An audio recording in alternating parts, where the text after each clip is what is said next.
Hey guys, it's Matt with Meat Church and welcome back to our outdoor kitchen. Today I'm going to show you guys how to make pork spare ribs. We're going to be using a mill scale 94-gallon offset smoker, but I'm teaching you time and temperature so you can replicate this on any type of cooker you have at home.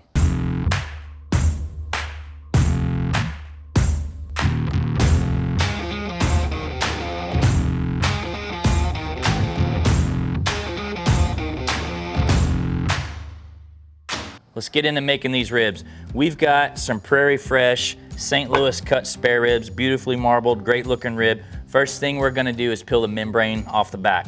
Easily done with a paper towel. You wanna get this membrane off here so that the seasoning can penetrate into the meat. And also, if you leave the membrane on, it gives you a really unpleasant bite when you eat the ribs. So just kind of grab the membrane. And if you get lucky while shooting a video, you get it in one pull. How about that? Never happens. I've actually already pulled it on these other racks. I'm gonna fire up the smoker. We're gonna make it worthwhile. We're gonna make 4 racks. Look at these ribs. Look how thick those are. Amazing. Gorgeous looking Prairie Fresh ribs. So these are cut down to a St. Louis cut, which is what a competition guy would do in competition. So that's what I'm most familiar with. We're gonna show you kind of a take on a competition recipe, but this isn't gonna be too crazy. This is a great backyard recipe. All right, I'm gonna start with just a touch of our fajita. This is optional. This is a little trick of mine. So real nice and light. It's kind of salty, so don't go too heavy. Really, really light. We'll do the same thing on the other side in a minute. All right, but the star of the show here is gonna be our Honey Hog Hot, which is our Honey Hog jalapeno. It's not too hot, don't be worried. It cooks down. This is a really fine rub, and we're gonna apply this one pretty heavily. Now, you wanna allow yourself about 15 minutes for this to adhere, up to about 30. People always ask me, can I prep in advance? Yeah, you can, but don't season these the night before. The seasoning will pull the moisture out of meat, and I can tell you the best rib cooks in the world will season within the hour before they cook. It's a little windy here, so we gotta play the slice. This might look like a lot, but trust me, it's not.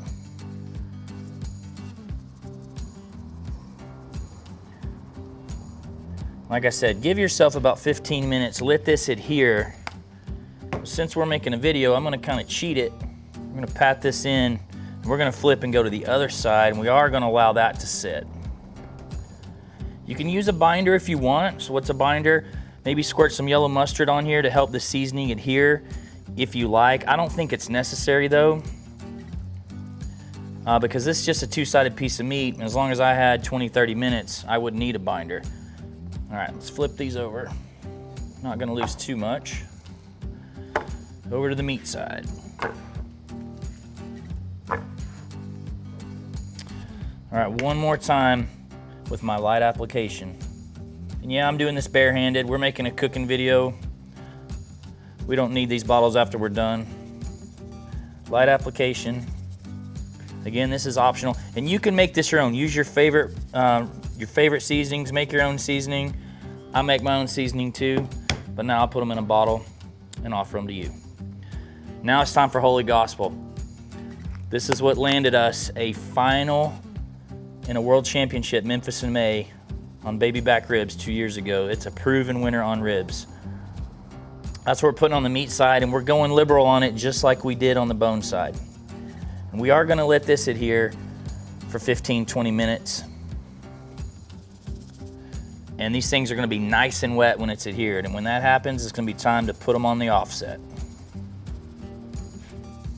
All right, that looks pretty even. I'm gonna call that good.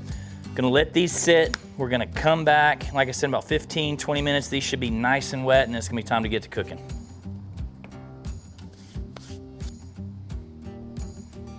All right, it's been about 15 minutes or so, and as you can see, these are wet. The seasoning is nice and adhered, so it's time to cook. So I've got a 250-degree fire running here on the mill scale. And I'm gonna put a water pan in. This is optional. This is actually apple juice. I'm gonna put it right here on top of the diffuser. So that adds some moisture in your cook chamber if you want. We're running a post oak fire because we're in Texas. I also love hickory or pecan, maybe even a little cherry for a rib cook. And you can run this cook 250 to 275 degrees. My recipes on meatchurch.com are 275. You get a great rib that way. So don't be too hung up in 250, 275. The lower you cook, the more time you're gonna need clearly. The hotter you cook, you gotta pay a little more attention to it because things can get away from you. But you can make a great rib at either of those temperatures. So go with whatever temp you like.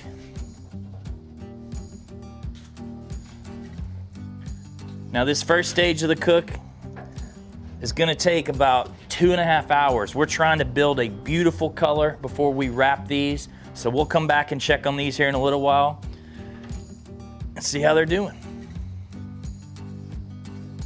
While these ribs are cooking, I wanna show y'all something. This pit is running right at 250 degrees, but I want you to take a look at the stack and the smoke. Thin blue smoke, nothing thick and white. That is a clean fire, and that's a key to good barbecue. All right, guys, these ribs have been cooking for about 2 hours. Let's check in on them. Ooh, look at that beautiful mahogany color. I'm gonna hit these with an apple cider vinegar spritz. Keep them nice and moist. And this is a hog sprayer for those of you that are gonna ask me, because, well, we're cooking hog. These will probably go another 30 minutes and it's gonna be time to wrap, so I'll see you in a few minutes. Okay, it's been about 2.5 hours. These ribs are looking perfect. It's time to wrap.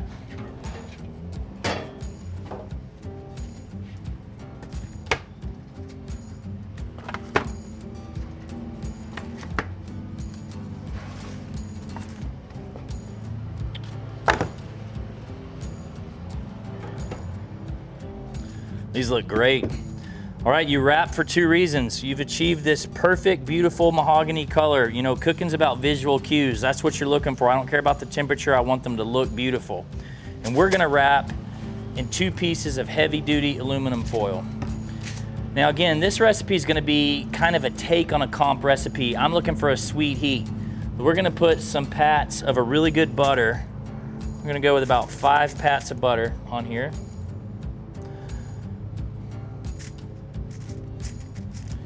And just a small handful of brown sugar.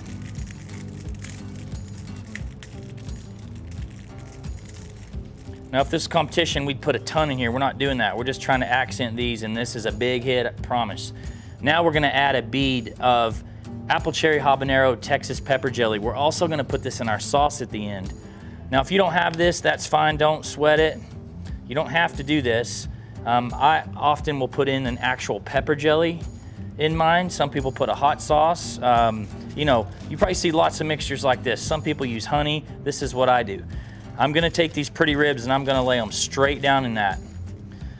Again, if this were comp, we'd do a lot more. We'd probably put all that on top of this. We don't need that much. I'm just trying to go with a little subtle sweet heat here. So 2 pieces foil. This is heavy duty because you don't want that grate to rip it open.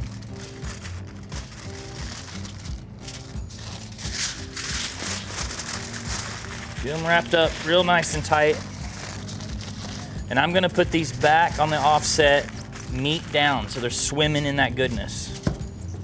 And I'm gonna do that for all these.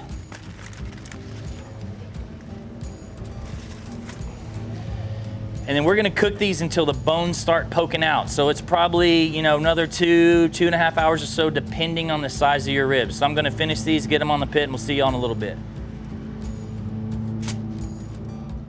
All right, guys, these ribs have been cooking wrapped in the foil for just over 2 hours. I've been running this fire consistent 275 degrees. So if you're running anything lower, it might take a little bit longer. But again, we're looking for visual cues. How do we know these ribs are done? Well, you're looking for the bones to be popping out about 1/4 inch, just like that. Those are perfect. Look at that. Pretty, pretty. So any chance I get to keep my pit clean, I'm gonna take it. So I'm gonna sauce these ribs, but I'm gonna make myself a little foil boat here so I can put this boat back in the offset with the sauce on the ribs and not make a huge mess. my dog's out here because she knows what's up. So I've got a barbecue sauce sitting on the diffuser plate that I made. I'm actually using a friend's sauce, Meat Mitch's Womp sauce, which I've cut 2 to 1, 2 parts Womp to 1 part of the same apple cherry hob that we put in the wrap. So it thins the sauce out just a little bit, but use your favorite sauce if you choose to sauce. I'm gonna use this big fancy ThermoWorks silicone brush here to paint these. I want these ribs to look like a show car. And then we're gonna put this boat back in the offset for about 10 minutes just to tack up this sauce, because I don't want somebody to take a bite of these ribs and sauce just run down their face.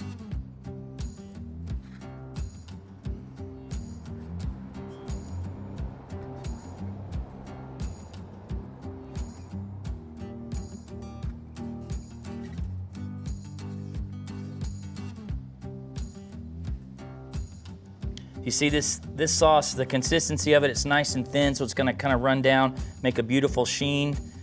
And we're gonna put these right back in. I'm gonna do that for all 4 racks. 10 minutes later, we're gonna pull them out and show you what they look like. Look out, Dolly.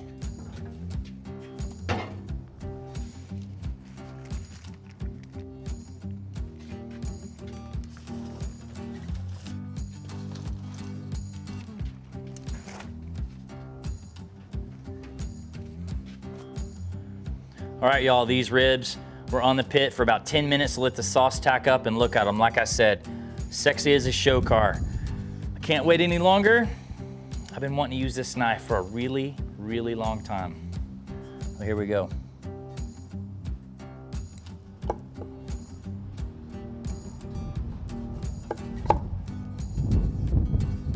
Bam. Look at that. Look at that smoke. Sexy, sexy. All right, here we go.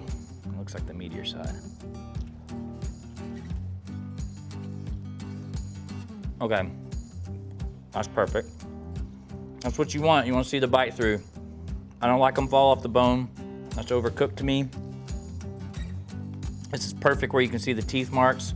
Man, that's good. That sweet heat. The Holy Gospel, amazing rib rub. But I love how it's accented by the Womp sauce with a little of the pepper jelly here that we used. Got a nice little, it's not too hot or anything. You just take a couple chews and you can kind of feel the sizzle, and it's awesome. Man, these are great.